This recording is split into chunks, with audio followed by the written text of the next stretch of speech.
Македонија е мало парче на земината топка, но гигантска со историското, културното и уметничкото наследство. Мокните цивилизации оставиле неизбришливи траги на овој простор. Зданија што се вишат кон небото, градби кои сраснале со македонската почва, блескави звезди од книжната Гутенбергова галаксија. Кога сето богатство на плотна убавина, човечка премудрост и духовна возвишеност би се опишала лаконски, би рекле само ова е раскошна книга на творечкиот самопрегор на една земја, ова се до стрелите на нејзиниот народ, ова е македонска енциклопедија.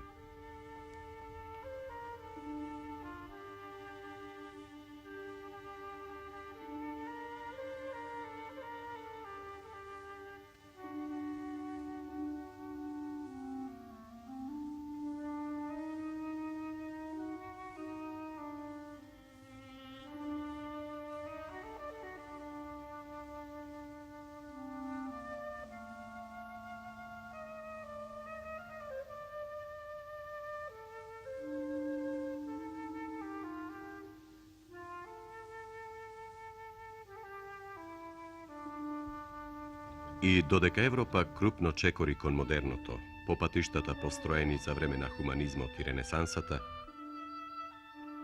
Македонија ги живее вековите на политичка поробеност и творечка осека. Таа, впрочем, одамна била преобразена во длабоко конзервативна турска провинција, опустошена по наездата на османлиите, обезчовечена и осиромашена по неуспехот на Карпошовото востание и потресувана од австро-турските војувања.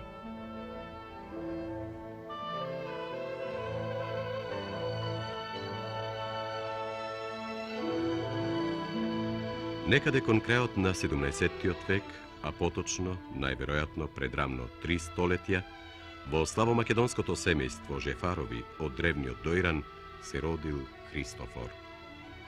Се замонашил и првото образование, теолошко и зоографско, го добил во македонските духовни и уметнички светилници, манастирите, во кои што традицијата на писменост и сликарска дејност се негувале со голема ревност.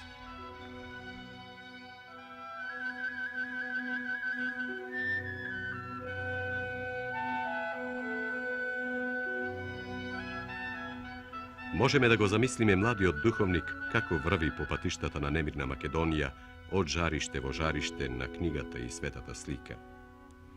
Тука во родниот крај Христофор ги добил првите знаења од писменоста и уметноста. Во Охридско, Солунско и веројатно на Светагора имал можност да се запознае со древните ликовни образци на источно-христијанската иконографија, но и да ги почувствува новите ликовни струења што го допирале Балканот, тргајќи од Венеција и Русија.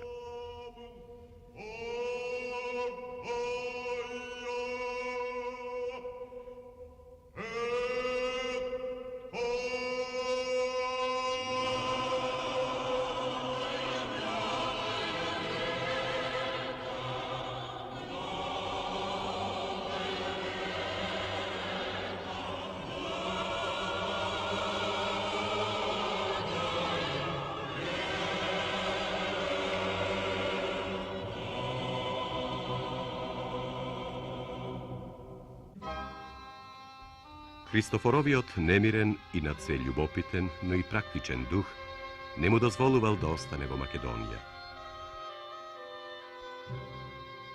Како зрела творечка личност, тој се насочува кон слободна христијанска Европа, го минува Дунав и во 1734 година се наоѓа во Карловечката митрополија.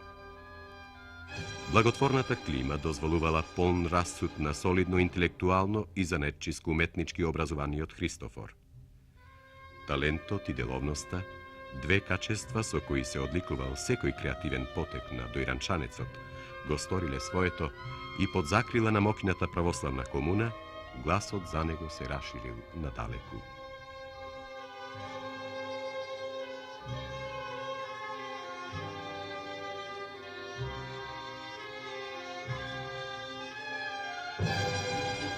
Кругот на мецени, пред се имотни луѓе и црковни институции, кои буквално му припаѓале на широкиот православен спектар на Балканот, се ширел од ден на ден. Амбициите на просветениот наследник на Арсений III Чарноевич, Арсений IV Јованович Шакабента, биле големи. Тој се именува како духовен водач на православните словени од Балканот. Тој го брани наследството, но исто така поттикнува развој на нови идеи. Христофор Жефарович го прифаќа предизвикот на времето. Богатите нарачатели го ползуваат неговиот повеќестран талент. Бил живописец, иконописец, исцртувач на картони за црковна везба, бил бакрописец и книгописец.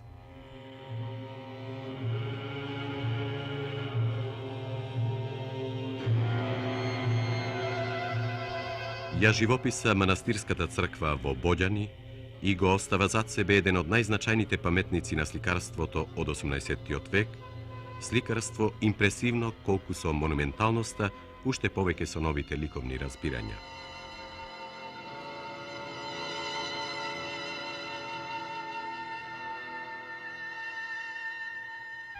Кога го повлекол последниот потек со зографската четка во овој храм, некаде во 1737 година, името на мајсторот Христофор Жефарович се изговарало со почит од Карловац Сремски до Виена.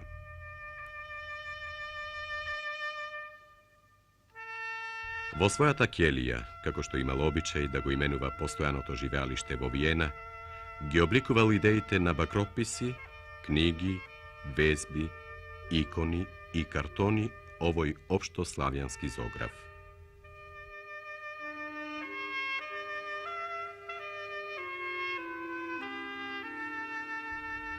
Црковните православни општини во Унгарија често биваат посетувани од Христофор.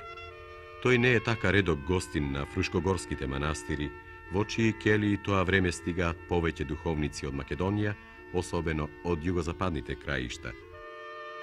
Па Жефарович и на овој начин можел да го одржува споменот за родната грудка.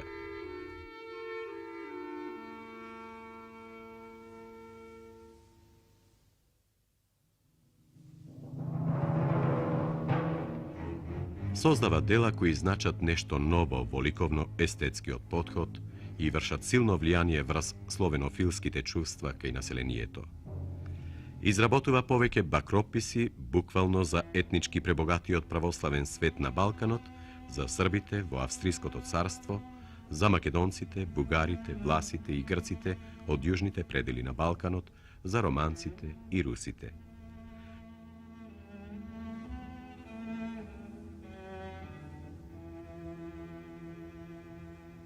Во истата бакрописна техника работи на неколку книги.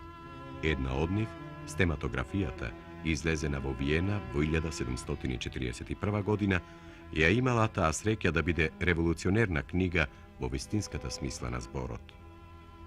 Имено, стематографијата го крепела илирическиот балкански славјански дух и послужила како мостра во настанокот на државнотворни символи кај србите, бугарите и кај македонците пред и за време на Илинден.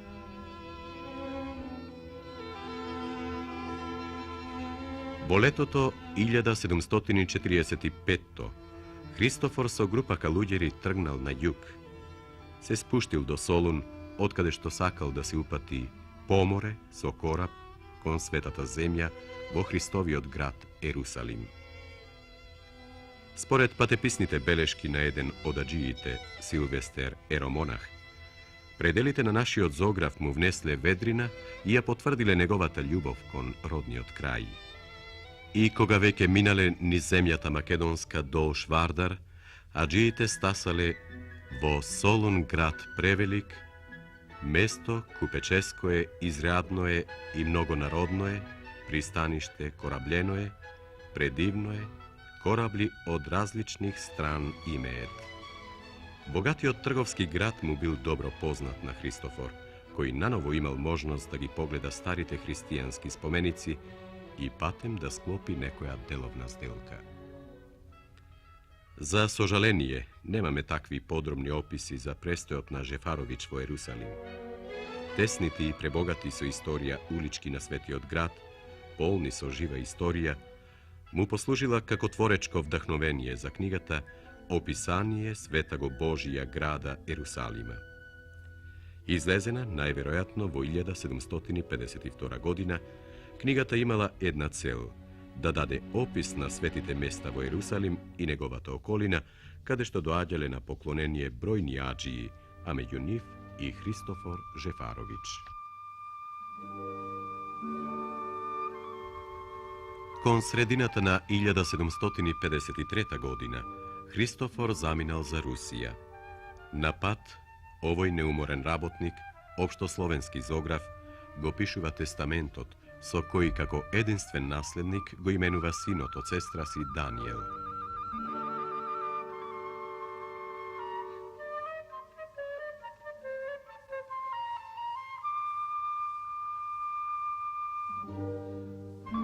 Починал ненадејно.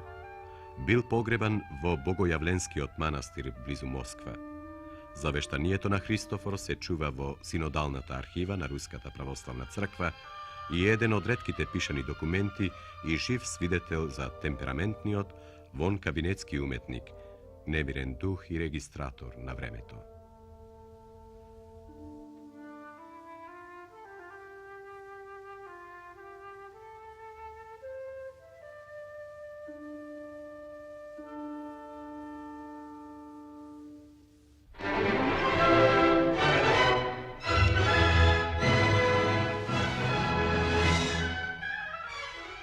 Жефарович, како што за себе пишува, имал постојано живеалиште, келија, во неговите запазени записи, во Виена. Бил прв виенчанец од семејството Жефарови од Дојран, но не единствен. Доселениците од југот оформиле своја комуна во градот на Дунав, близу духовниот центар на моќната империја, катедралата Свети Стефан. И тука, во стариот град, онаму кај што шуми крвта на најкрупната градска артерија, се наоѓаат архитектонски и уметнички објекти што и даваат на Виена ласкав епитет – светски центар.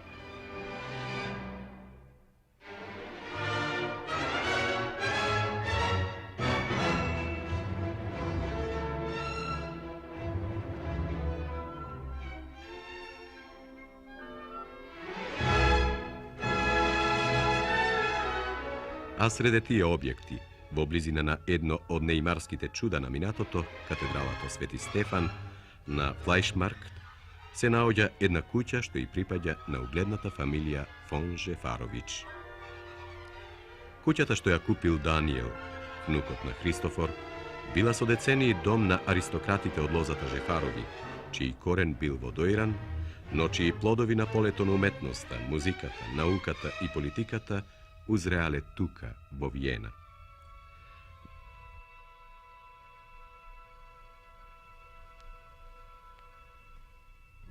На сивата фасада на оваа адвокатница стои и ден денешен семејниот грб, доказ дека исто како што Христофор умел да господари со уметноста на времето, членовите на фамилијата фон Жефарович знаеле да си изборат место под сонцето во аристократските кругови на Хабсбуршката монархија.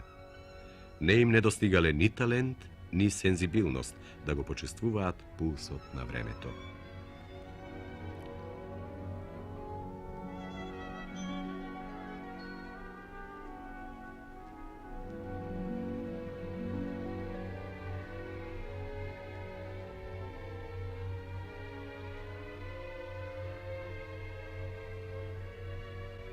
Живеалиштето на Жефарови, Виена, е светски град во сите аспекти. Град на политиката, место на одржување на прочениот Виенски конгрес во 1814 година, кога за прв пат во историјата се нашле на едно место господарите на Европа, столнина на Хабсбурзите, на дуалната монархија Австро-Унгарија, град на културата, музиката и уметноста.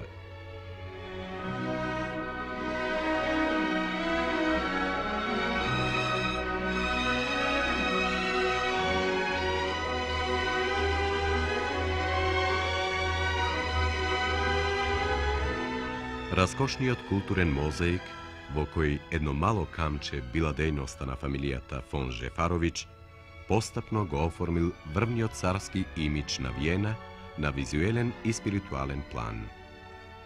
Ризниците на Виена се срекна врска на она што човекот го создал и природата го подарила. Градот диши со полни гради, преку блескавите зданија, како палатата Белведере, на пример, има свој стил што е синтеза на урбаната појавност и духовното наследство.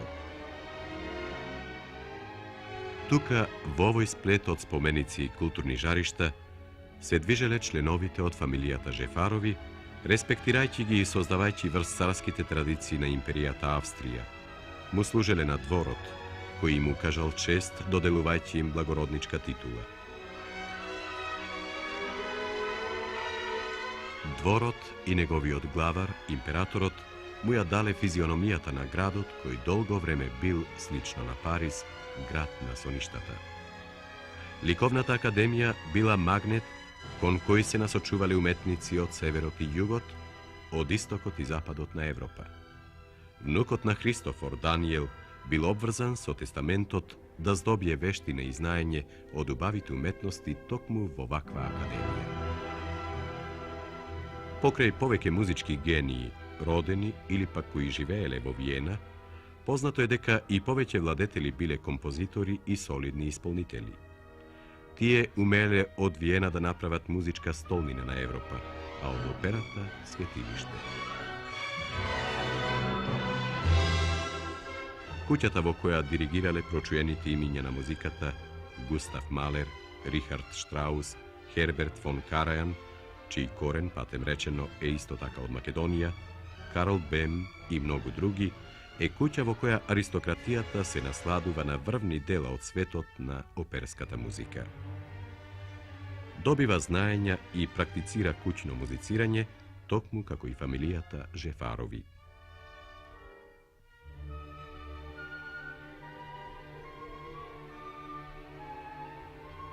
Ако државната опера била мајка хранителка на музичкиот живот на империјата, парламентот и Шенбрун биле средиште на политичката моќ, места каде што се кроела судбината на просперитетната и разнородна монархија. Работите во архитектонско-споменичното креирање им се доверуваат на врвни имиња, кои во Виена гледале мека за реализација на најсмели идеи. Да, токму така. Данскиот архитект Хансен Теофилус Едвард, автор на споменатата Академија на убавите уметности, бил ангажиран на подигање само на репрезентативни објекти. Во парламентот ја оживеала антиката со цел да ги глорифицира подемот и благосостојбата на монархијата.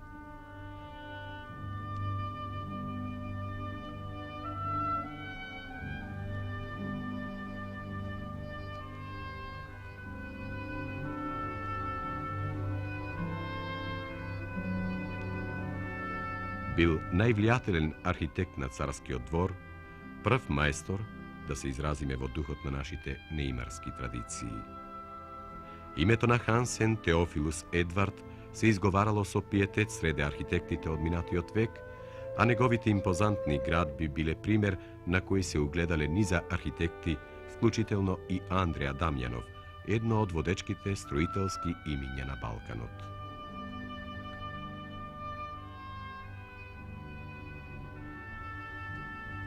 Австриците педантно ги регистрирале имињата на оние што ја ковеле историјата. Одејќи по стапките на Жефарови, во комплексот на царскиот двор нашето внимание го привлекуваат Националната библиотека и архивот заради збирката портрети.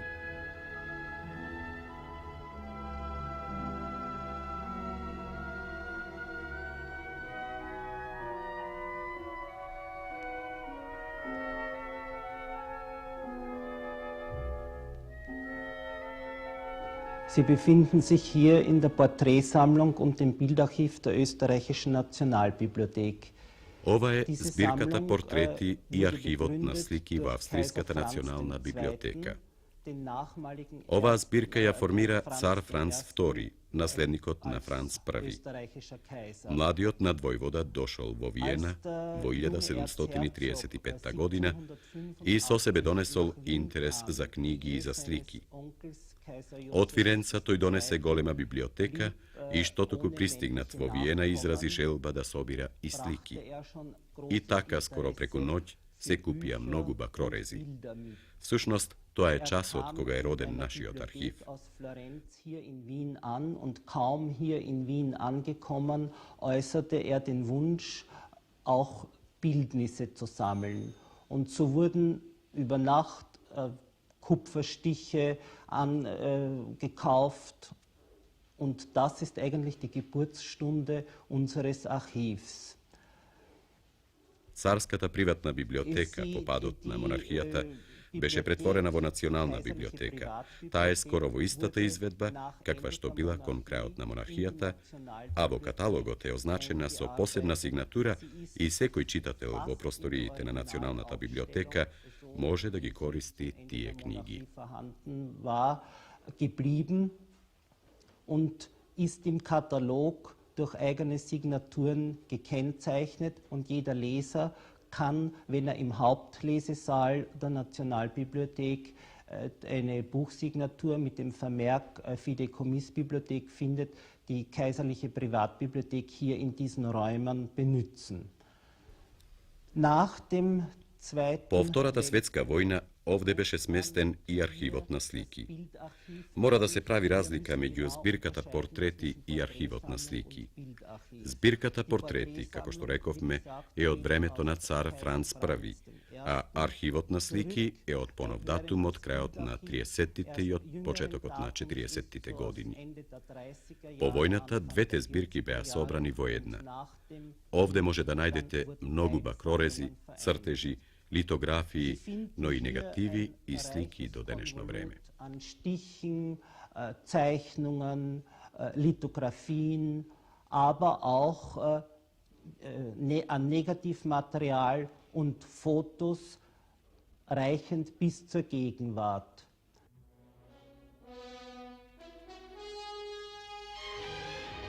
Ризниците ни ги отвораат своите врати. Еве ги ликовите на некои од членовите на аристократската фамилија фон Жефарович, портрети на родоначалникот Даниел, на Марија Кристина, на Виктор Леополд и Лудвиг фон Жефарович. Внукот на Христофор, Даниел фон Жефарович, судејки според семејната традиција, имал корен некаде во Солун, што е секако само приближна определба на неговото место раѓање. Заради пројавената совесност во државната служба, Даниел во 1782 година ја добил од царскиот двор титулата на благородник Ритер Едлер фон. Се оженил со Катерина и од бракот со неа потекнуваат личности што имаат виден удел во државната и воената служба и во науката. Благородник со фасцинантна убавина и со израз на свест за сопствената општествена важност, наполно дел од високите кругови на австриското општество, со убави црти и меланхоличен израз од кој се чита јужното происхождение. Меѓу стотиците илјади портрети, графики и фотографии се појавува Марија Кристина, родена Велцел Веленхајм. Едно умилно, нежно, но достоинствено лице. Потем, еве ги портретите на Виктор Леополд и Лудвиг фон Жефарович со забележлива патина на времето и енигматични текстови. Дали тоа нешто историјата загатнува? Што се крие зад овие лица и зад нивните еднородни членови кои го носели името фон Жефарович речиси 2 столетија?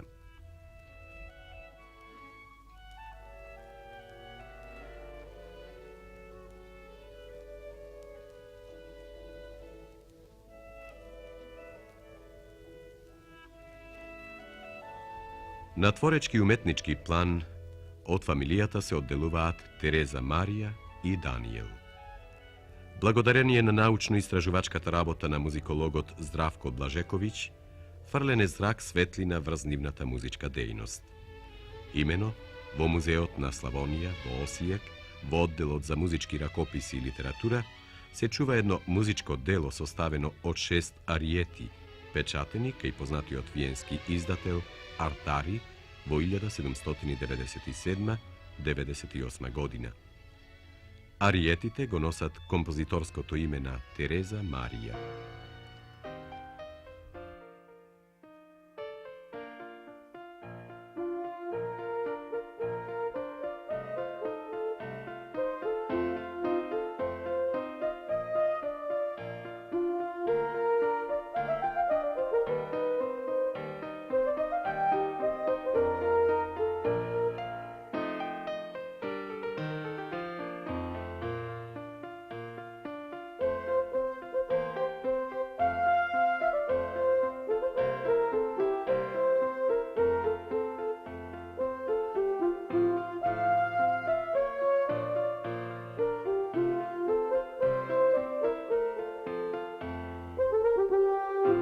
Од помладиот Даниел се запазени 3 дела публикувани исто како и ариетите во музичката столнина Виена.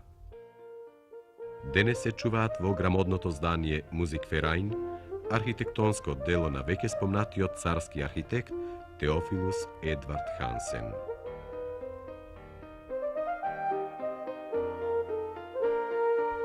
Од скаменетата поезија, како што се именува архитектурата, да се вратиме кон архитектурата што тече музиката. Музиката на Виена и на фамилијата фон Жефарович. Еве што пишува цитираниот музиколог Блажековиќ. Очигледно е дека фамилијата Жефарови ги следела навиките и стилот на животот на тогашната виенска аристократија, негувајќи во својот круг домашно музицирање. Значајно е тоа што во нивниот салон не биле поканувани уметници само да свират, туку лично и членовите од фамилијата се вклучувале во творечкиот процес. Сигурно е дека Тереза Марија и Даниел свиреле пијано, а за Тереза Марија не би било необично да се занимавала и со пеење, како и многу членови од аристократскиот круг. Доказ повеќе за тоа се нејзините вешто направени ариети, кои му ги посветила на тогаш 21-годишниот Јохан Непомук Хумел. Оваа посвета покажува дека таа се движела во кругот на најеминентните виенски музички уметници. Иако делата на Тереза Марија и Даниел Помладиот се типичен пример за салонско музицирање, кое сепак било предуслов да се развие висока музичка култура, тие се доказ за широчината на интересирањата на членовите на фамилијата. Неспорно е дека и Тереза Марија и Даниел Помладиот се школувале кај тогашните ценети музички педагози и се движеле со вистински музички корифеи кои не и недостигале на Виена. Во времето на Моцарт и Бетовен, фамилијата фон Жефарович негувала интензивна музичка култура, која позната ни е единствено преку овие неколку примери. А таа култура, и покрај фактот што настанала и се развивала на австријска почва, на некој начин му припаѓа и на словенскиот македонски југ.